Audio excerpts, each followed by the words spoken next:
બગસરા શહેરમાં નગરપાલિકાની તાજેતરમાં જ ચૂંટણી થઈ ગઈ હોય અને ઉમેદવારોએ મોટા મોટા વાયદાઓ આપ્યા હોય તે અહીંયા પોકર સાબિત થયા છે. ખુદ વિજેતા થયેલ ઉમેદવારોએ જ પાણી ન છોડવાની સૂચના આપતા બગસરા શહેરના નટવરનગરમાં મફતપરા વિસ્તારના લોકોમાં રોષ જોવા મળ્યો. જાણવા મળ્યા મુજબ સોમનાથ ખાતે દેશના યશસ્વી વડાપ્રધાન નરેન્દ્રભાઈ મોદીના કાર્યક્રમ અંતર્ગત ગયેલ વોર્ડ નંબર 1ના સદસ્ય દ્વારા નટવરનગરના વિસ્તારમાં આવેલ ટાંકામાંથી પાણી નહીં છોડવાની વાલમેનને સૂચના આપેલ અને તેમણે અન્ય લોકોએ જાણ કરેલ ત્યારે તે વોર્ડના ચૂંટાયેલા ઉમેદવારે કહ્યું હતું કે અમે બસ લઈને આવીએ અને અમારી સાથે તે વિસ્તારના લોકો સોમનાથ કાર્યક્રમમાં સાથે આવ્યા છે તેને પાણી ભરવાનું રહી જાય, અમે આવીએ પછી જ પાણી ચાલુ થશે. આ વિસ્તારના લોકોમાં રોષ ભભૂક્યો અને તેમણે મીડિયાનો સહારો લીધો અને મીડિયા ત્યાં પહોંચતા પાણી છોડવામાં આવ્યું હતું અને સ્થાનિક લોકોએ પણ મીડિયાનો આભાર માન્યો હતો. હાલ 40થી 42 ડિગ્રી તાપમાન વચ્ચે લોકો પાણી હોવા છતાં પાણી માટે વલખા મારતા ભારે રોષ જોવા મળ્યો અને વિસ્તારના લોકો પાણીના ટાંકા પર મહિલાઓ તથા લોકોના ટોળે દોડી આવ્યા હતા. આ બાબતે લઈને તંત્રને તાત્કાલિક ધોરણે જાણ કરવામાં આવી હતી અને પાણી છોડવામાં આવે તેવી માંગ કરવામાં આવી હતી. અંતે પાણી છોડતા સ્થાનિક લોકોએ રાહતનો શ્વાસ લીધો હતો. રિપોર્ટર સમીર વિરાણી.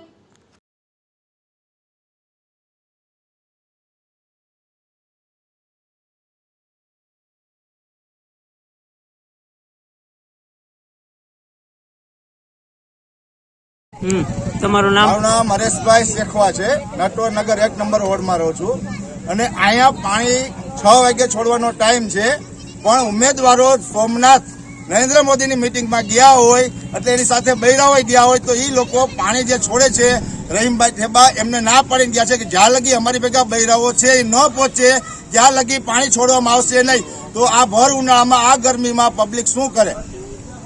બરોબર, કારણ કે આ બધી પબ્લિક બૈરાઓ બધા પાણી વગરના હેરાન થાય છે. મજૂરીએથી આવતા હોય અત્યારે સાંજે બધાને પાણી જોઈ અને પાણી દેવામાં આવતું નથી. એ રાત્રે 12 વાગે 12 વાગે પાણી લેવાનું બધાને થાકી પાકી મજૂરીથી આવતા હોય ને જયારે બહાર જાય ત્યારે તકલીફ. ક્યાં કોઈને જાણ કરી હતી પાણી નથી? અમે જાણ નહોતી કરી. અમે પાણીવાળા ભાઈને પૂછ્યું, એને કીધું અમને કે ભાઈ મને સભ્ય ના પાડીને ગયા છે કે અમે જ્યાં લગી ના આવે ત્યાં લગી વાલ ખોલતા નહીં. એટલા માટે અમે બધા જનતા નટવરનગર 1 નંબર વોર્ડના પબ્લિક બધું અહીંયા ભેગું થયું છે કે ભાઈ ક્યાં કારણે નથી ખોલતા. એટલે એને કીધું કે ભાઈ મને સભ્ય ના પાડીને ગયા છે કે અમે જ્યાં લગી ના આવે ત્યાં લગી વાલ ના ખોલતા. સભ્યને ક્યાં ગયા છે? બધા સોમનાથ ગયા છે. નરેન્દ્ર મોદીની મીટિંગ છે ને ત્યાં નગરપાલિકામાં અત્યારે રજૂઆત કરવાની છે ને હમણાં ફોન કરી છે.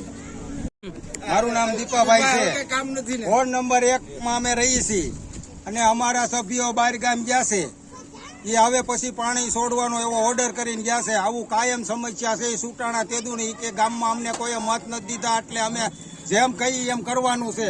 અમે તો અમારા મશીનથી સુટાણા છે, બાકી ગામમાં કોઈ મત નથી દીધા એટલે અમને હેરાન પરેશાન કરે છે.